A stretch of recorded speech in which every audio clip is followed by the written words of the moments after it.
Blog Talk Radio.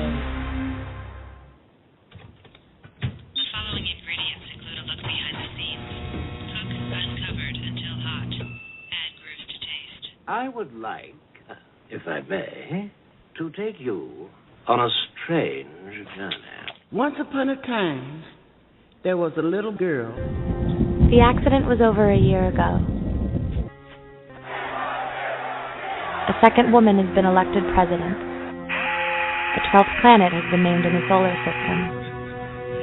The last wild polar bear has died. I slept through it all.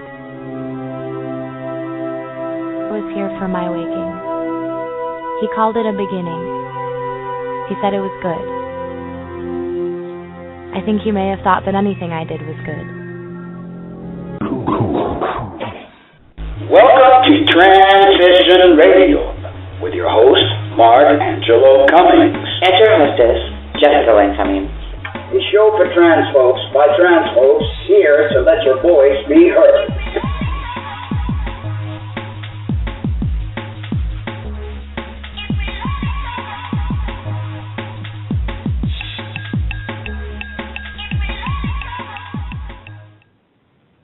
Well, good evening, everyone, and welcome to Transition Radio. My name is Mark Angelo Cummings, your host. And I am Jessica Lynn Cummings, your hostess. Tonight's show is being broadcast live from Collins, Georgia at Roy's Hideaway. We wanted to take a moment to thank our sponsor, thebreastwarmstore.com, and Dr. Barton Madirosian, a facial feminization specialist based out of Jupiter, Florida.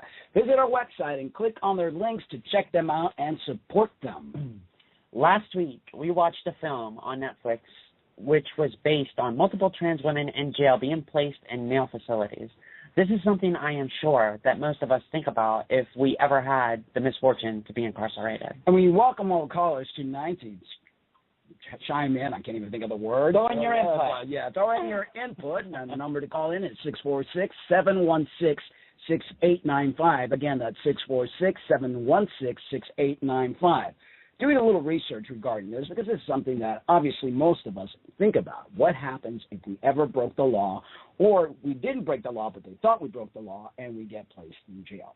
Well, we ran across this article, and it was written by Eric Petrie, and the article reads, transgender people in prison often face a variety of types of discrimination. For this reason, in 2002, the National Lawyers Guild partnered with the City and County of San Francisco Human Rights Commission to develop a model protocol for the treatment of transgender people in San Francisco County Jail. Unfortunately, most prisons do not implement such policies concerning the treatment of transgender people in their custody.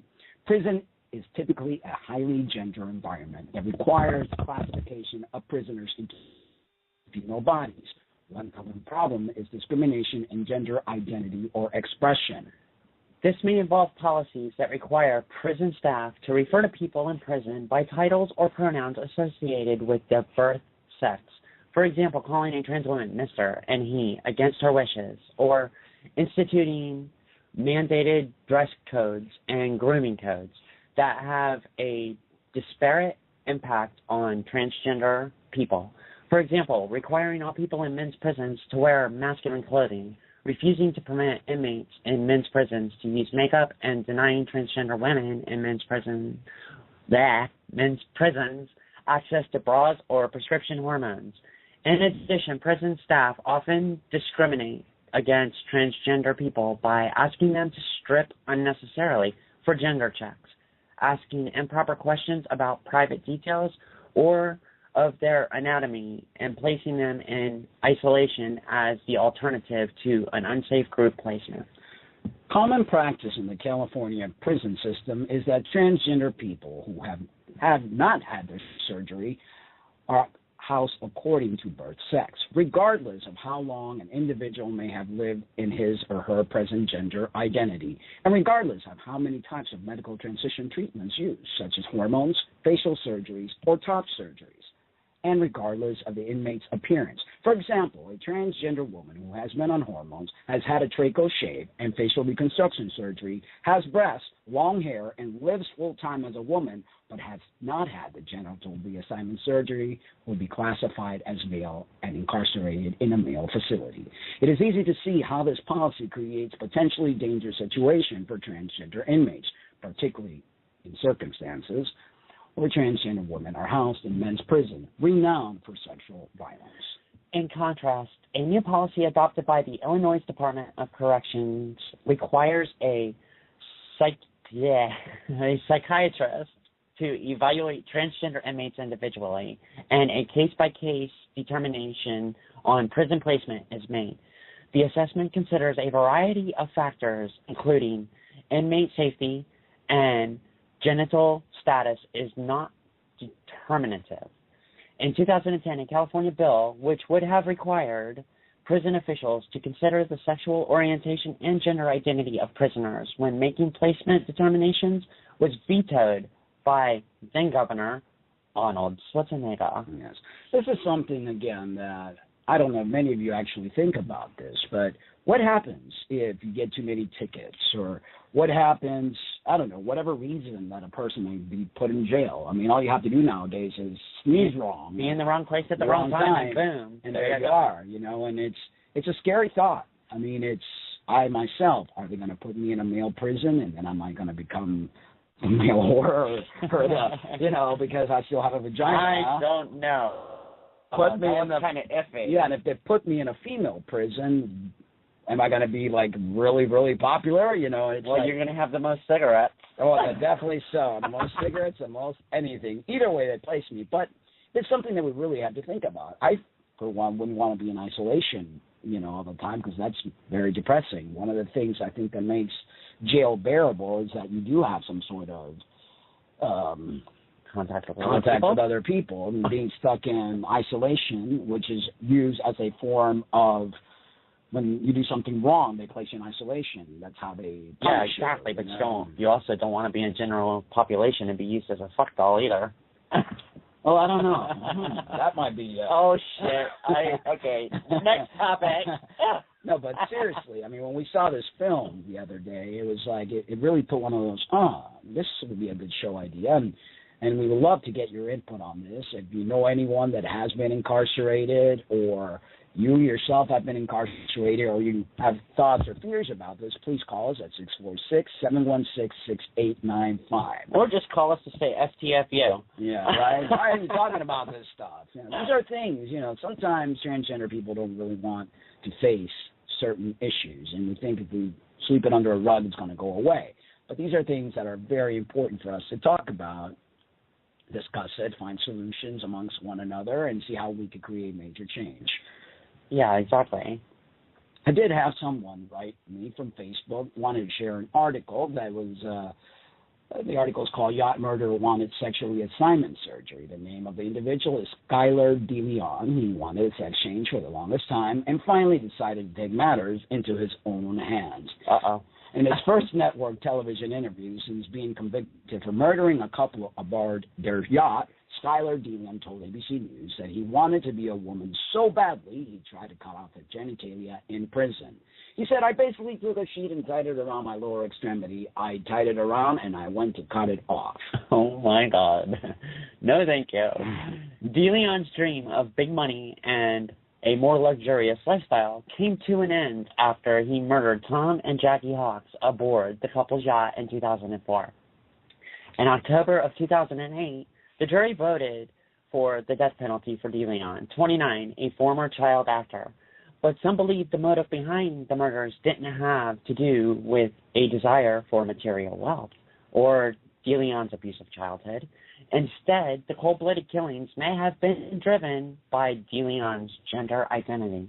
This caper, this entire murder, this desire to get some wealth, to get some money, was to pay for that sex change, said Michael Molfetta, a defense attorney who represented DeLeon's wife, Jennifer. DeLeon said he had long thought about removing his organ. Investigators found evidence in the garage apartment he shared with his wife, Jennifer, that indicated he had been researching the procedure. His wife, trial attorney, told 2020 DeLeon often wore women's clothes and was determined to be a female. During the interview, DeLeon was quick to point out that he's straight and that even though he wanted to be a woman, he also wanted to continue his relationship with his wife. I am not attracted to guys, he said, but I wanted the surgery, and I knew 100% that I wanted the surgery, but I only like females. DeLeon said he avoided the surgery for a long time because he wanted his daughter to have, in quotation, the most normal life possible, and didn't want to mix her up. In the end, DeLeon said he and his wife decided he would go forward with the sexual reassignment surgery one day, but when DeLeon was convicted for murder and jailed, he knew that day would never come. I'll do it myself, he recalled thinking. He hoped that if he became female, he would be moved into a women's prison because I get along a lot better with females than I do with guys. As DeLeon tried to cut off his penis, he said the prison deputies stopped him right away, rushed into his jail cell, and brought him to the hospital. That was a close call. The deputies got me too quick, he said, and it's a lot harder to cut than you think. It didn't hurt, he said, not until afterwards. Unfortunately, DeLeon said he is still a man. No. Oh, my Lord, I can't even imagine. That would suck. The DIY process, I believe in doing it yourself, but when it comes to something like that, no way. Number one, what are you actually accomplishing by actually removing your penis yourself? Number one, it's not going to be a vagina because you're just going to have this. Number two, I don't think they're even going to be able to construct a vagina out of cutting it off the wrong way. But no, anyway, they can't. But it's like if you can't afford to have it cut off, then what makes you think you're going to afford to have it reconstructed? No one's going to sit there. All they're going to do is put a bandage there, and then now you're screwed. Now you're a eunuch. Now you don't have one or the other. And a lot of pain, I can't imagine. And it didn't hurt until afterwards? Yeah, because I'm sure that it didn't hurt at first. I don't Usually know. when you cut yourself or you get a scrape or something, you don't feel it right away until, later when the throbbing starts to set in. Come on, really? Yeah, Ow. I've heard of gender dysphoria, but that's a bit much. I would have never thought of removing my breast myself. God. Well, they do have things that they use for cattle when they castrate cattle. Yeah. They got this thing, and they had this whole do-it-yourself kit that was online. I think it was a joke, but I'm not sure. They said be prepared for a brief, really, really painful experience or something like that. It was crazy. What's the use of that? There's no longer any sexual pleasure. You're I love sex. I cannot imagine doing anything to my body that's going to hinder my ability to orgasm, my ability to feel pleasure. It's only a genital. I can understand some people need it, want it. Oh, my God. Okay, so now we're going to the Dr. Riz show. We're going to be talking about sex now? Come on. Well, no. On to the next subject. Why not? People are sexual except you, Jess, but everybody else is Shut up, I am sexual. sexual, just not as sexual as I should be. Whatever. We have this article that I think holds a lot of truth here, and it's anger is useful, but Twitter hate for all non-trans people is stupid. It's easy to feel hate towards people who have wronged you. Just ask the trans community, who have often been sidelined and abused throughout history by cisgender, non-trans, I hate that word, non-trans individuals. To lash out at general society can be all too tempting. A new hashtag that has originated a while back, Fuck Cis People, does just that. It's a blanket statement many in the trans community have adopted and posted in masses. Ridiculous. Some have used the opportunity to discuss the mistreatment and transphobia they have faced throughout their lives. Others have resorted to letting out uncontrollable anger. Either way, the hashtag isn't helping the cause. Just the opposite. It risks doing more damage to a community that is becoming increasingly inward-facing. Blanket hatred is never acceptable, regardless of race, religion, gender, sexuality, or class. Hate only damages one community whilst alienating the other. We see the harm hate has done to communities throughout human history, and it's felt in the trans community too. We've all suffered prejudice from cis people at one point or another throughout our transition, whether it's misgendering, verbal insults, or even physical abuse. The harm many trans people have faced because of number of cisgender individuals is undeniable. But we cannot fight hate with more hate. The world does not work that way. It never has. Openly attacking more than 99% of the world's population, grouping in allies and loved ones with bigots and transphobes only serves to remove us from the wider society. It makes us seem hostile and unreasonable. Not to mention stupid. Bigotry in all forms is illogical. How can you judge an entire group of people for the actions of a select few? It's hard to take the opinion of anyone seriously when they resort to attacking everyone rather than those who have oppressed. Using anger this way is nothing more than wasted energy. Anger can be a great tool to trigger social change, but it needs to be applied correctly within context. Anger can become a tool. It can galvanize energy to focus on changing perceptions in ways that many cut down or even stop the daily oppression some of us face. There are others who have taken the Twitter show to their disdain for the hashtag, pointing out what it really is: dangerous ignorance. Prominent trans activists such as Paris Lee, Hannah Buchanan have criticized the movement and in turn have been personally attacked by its supporters, told to shut up or have thrown labels at them for voicing their opinion. This is very common in the trans community. The trans community has historically faced many difficulties, and with a long road to equality before us, we must continue to fight. Thank God I'm not the only one that gets... Yeah, well, I do it once in a while. I do it all the time. Whatever. I'm blonde. I got an excuse. Anyway, however, generalizing those who differ from us is not the answer. By doing so, we risk alienating potential allies and may provide our opponents with ammunition, something we cannot risk. I'm all for anger, just not in this way. And it's true. I remember actually we did a show a while back on somebody who used that hashtag. I forgot her name now, but Laura Lee Bailey. There you go. A very angry little soul. As good memory. You know, not bad for a blonde. Yeah, not bad for a blonde. But yeah, what do we solve by creating more enemies? I mean, we need to bring allies to the table, and we do that by educating, by being compassionate and understanding. Not everyone. By being open to sharing our stories, period. You know, I mean, we all have hardships. You know, everybody in society has hardships to deal with in life alone. Life is not easy. But hey, you know what? You take what life gives you and you run with it. And you either make it or you don't. And, you know, that's the circumstances that you have to deal with. And two wrongs will make a right. That's one thing I've always learned. I mean, it's... So what are you saying? Two wrongs make a left? Okay, she never stops. Anyway, it's an amazing thing to think that groups that have been judged throughout history are the groups that judge the most. And I've noticed that in many of the different minorities. Instead of realizing that, you know, I've been judged, I've been discriminated against, I don't want to do this against somebody else. But it's almost like it happens automatically in a lot of cases. Exactly. It does very much. Happens a lot. Anyway, speaking of shame, we're going to go ahead on this week's Shame on You segment.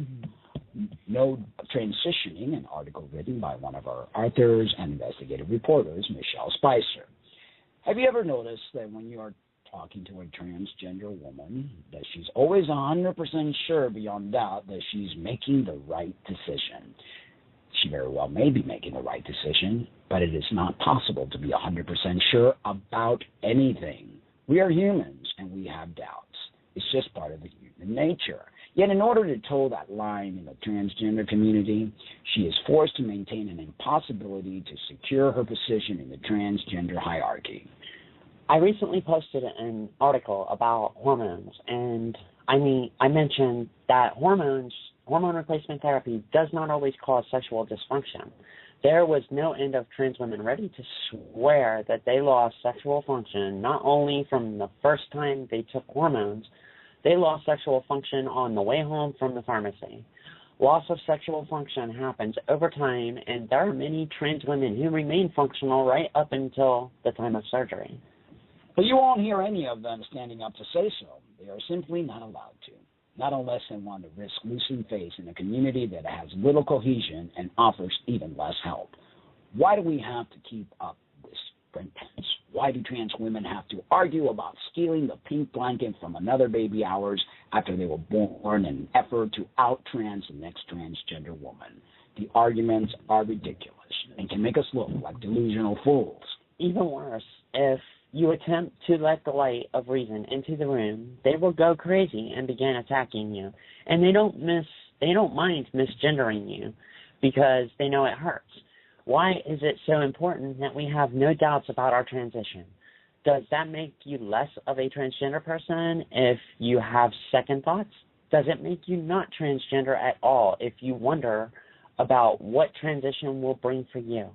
Sadly, in the eyes of the transgender community, the answers would be yes to all of these questions. Can we drop the pretense? Can we stop with the BS and have some honesty in the transgender community? Human beings always have doubts about what they do, second-guessing themselves, even with every move they make. It's simply part of the human condition, and being trans does not make you any less human. This ridiculous facade of being trans in the right way hurts our community, confuses the ones just starting out, and is a waste of time and energy. To read the remainder of the article, make sure to check out the blog at shameonyou2014.blogspot.com for some really interesting and controversial articles. And if there is something you want to report and have us talk about, make sure to fill in the form provided on the Shame on You blog. And talking about the blog has really taken off nicely. I mean, it's an amazing amount of viewership from all over the world, not just the United States. I mean, we have a little, what is that thing called that you put there on the blog to see who's checking out the blog? Oh, it's FeedJet. Basically, you can see what areas that people are viewing the blog from. What states, what countries, whatever. It's a pretty neat little gadget. Yeah, and it gives us works out well. It gives us an idea who all is reading the blog and how far the reach is, etc. So, and it's had an amazing reach. That kind of tells you that controversy. Yeah, we talk about the controversial topics in the transgender and outside the transgender community that nobody wants to talk about or touch on. Yeah, because like I mentioned earlier, everybody wants to sweep stuff under the rug, and you can't actually do that. Exactly. Anyway, guys, it's amazing what we're doing here on Transgender Highway. We are in Collins, Georgia, and God, I love this. Oh, it's gorgeous. This is a real campsite. They have honking geese. Hunting geese and swimming ducks and all sorts of wonderful things, cabins. Honking birds. We're in the woods. We ran across some really bad weather trying to get here yesterday. But we were determined to get here. There was tornado warnings. To get to the campground, actually, you have to go through this really muddy type of... Yeah, we won't talk about that one. We got the rig stuck in the mud. Yeah. I got the rig stuck in the mud, but fortunately I was able to get it out. Thank God. It's some sort of like reddish clay. Yeah, what they say about the Georgia mud is true. Yeah. I wonder how good it is for the skin. It's probably good. Mud's good for you. That's what the natives used to use in the old days. I know. But anyway, it was very difficult to get up here, but we finally made it. The rig needs some major cleaning, and because, it's... Hey, that's what we could do. We're in Georgia. We should put together a transsexual mud wrestling event. No. But what we do like for you guys to do, those of you who are in Georgia and want to get together with us, maybe we can make a day of it here on the campground. I think they charge $10 for a day pass. Yeah. We could do a little potluck, swimming pool, jacuzzi, beautiful area just to relax and have a good old time. So if you guys are interested, shoot us an email at transitionradioshow@gmail.com, and we would love to do a little get-together with the trans community and allies. In Georgia. Collins, Georgia. So we are definitely... Together, a heck of a shindig. Yeah, we are on the road, and we're going to be visiting many, many different areas. I think we'll probably be here a month. If you guys are interested in hearing us perform, provide your place of work, school, or organization with sensitivity training and education regarding trans issues, please contact us at transitionradioshow@gmail.com. Guys, send us your email. Tell us if you enjoy the show. Tell us if there's any particular topic that you want us to discuss. call in the show. This is supposed to be an interactive radio show as well as our TV show. Or just give us your feedback. Yeah, give us your feedback. Last week we had an amazing amount of feedback and interaction with our show guest, which is Bonnie. Bunny. I want to call her Bonnie. I don't know.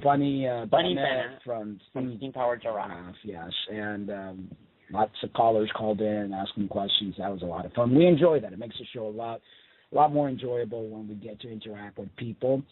We have someone in the chat room, and I want to thank them for being in the chat room. And thank you for listening. Thank you for listening. And let's see, anything else? We've got another additional 5 minutes left in the show. We were hoping more people would call. That's why I didn't prepare more stuff. But I guess everyone's slacker. Well, no, it's just like it was supposed to be an interactive thing regarding prison and what people, if they thought about ever being incarcerated, have they been incarcerated or know anyone? And I wanted to hear the stories or what was their opinion on it and experience. I'll tell you, that movie really, when we saw that movie, by the way, was K-11. Yeah, K-11. It's on Netflix. It was actually a really good movie. Kind of a lot of stereotypes in it about trans people and stuff like that, but nonetheless, it was a really good movie. Why would you say stereotype? Well, stereotypical. It was very true. It was true, but some of it was way extravagantly over accentuated. Like what? I don't know. I would say it's like, basically, I know that there was a couple of genetic females that used to play the trans roles of the trans girls, which is, it's fine. It's fine, but they were very stereotypical-ish about the topic of trans people and some aspects. I don't think so. See, that's the problem with you guys. It's stereotypical. There is. You know what? Hold on. There is. You're supposed to say ouch. No. I'm going to smack the shit out of you. It's like, truth is truth, and stereotypical, it's like when they made that big whole deal with Dallas Club with Jay Leno. Dallas Buyers Club. Yeah. Jared Leto. It's like, that's different. I mean, I'm not saying that. I'm saying the over accentuation of how some of the people, you could totally tell that it was just like way out there. I'm sorry, but I've seen a lot of trans women behave whatever. the same way Whatever. Whatever. Oh my God. Go away. It's true though. You guys, I mean, it's sometimes self-awareness is not there, and that's why. Of course, self-awareness is not there because we don't act like that. Yes, you do. I beg to differ. I live with you. Okay, whatever. But guess who's sleeping on the couch tonight? You are. Oh, yeah, really? Yeah. Yeah, I don't think so. Yeah. We'll see about that. Okay. Find out on next week's show. Who slept on the couch after this week's That's show? my bad. Anyway, so pull out into a bed so you'll be comfy. No. Yeah, no, sure. Exactly. No. That's my bed in there, so. Whatever. Anyway, I've been eating up. I'm like scratching like crazy. When we first got up to northern Florida, there wasn't that many mosquitoes. And now, past few days. It's not that bad here. Well, no, I'm just talking about Florida. Well, before we left. The testosterone. I think they're like, oh, okay, I'm going to bite him. They get all they don't want your estrogen. Hell no. Yeah, I know. The mosquitoes bite me. They run away crying. Yeah, they bite you. They're like, okay, yeah. super mosquitoes. Exactly. Well, anyway, guys, thank you so much for listening. Stay tuned for next week's show. We've got on Thursday, actually, our TV show. The name of our guest is Rogue Reflection. Actually, that's not his name. That's what he goes by. His name is Scott, an amazing freedom fighter who actually, his weapon is his camera, and he's fighting for our freedom. Exactly. Freedom as individual, not just transgender freedoms, because that's not what he fights for. He fights for the freedom of the individuals here in the United States, so you could carry your weapon openly. Constitutional rights, which we are losing, and most people are not aware of what's happening. And how he challenges the law head on is absolutely amazing. Yeah. It's like on borderline psychotic. Yeah. No, not really, because people don't realize. But he knows the law, so yeah. he's utilizing his right. And he's policing the police. I love it. And most people don't realize the rights that they have. They're too afraid of the system, and the system bullies them. Anyway, stay tuned for that show. You guys are going to love it. Thursday on Gaylife TV at 8 p.m. Eastern Standard Time. And you can watch it directly at gaylifetv.com or visit our website. gaylifetelevision.com. Yeah, or visit our website at Transition Radio Yes. All right, guys, thank you so much. We love you. But remember to always love yourselves, too. Good night. And we're going to end with our theme song, On the Run.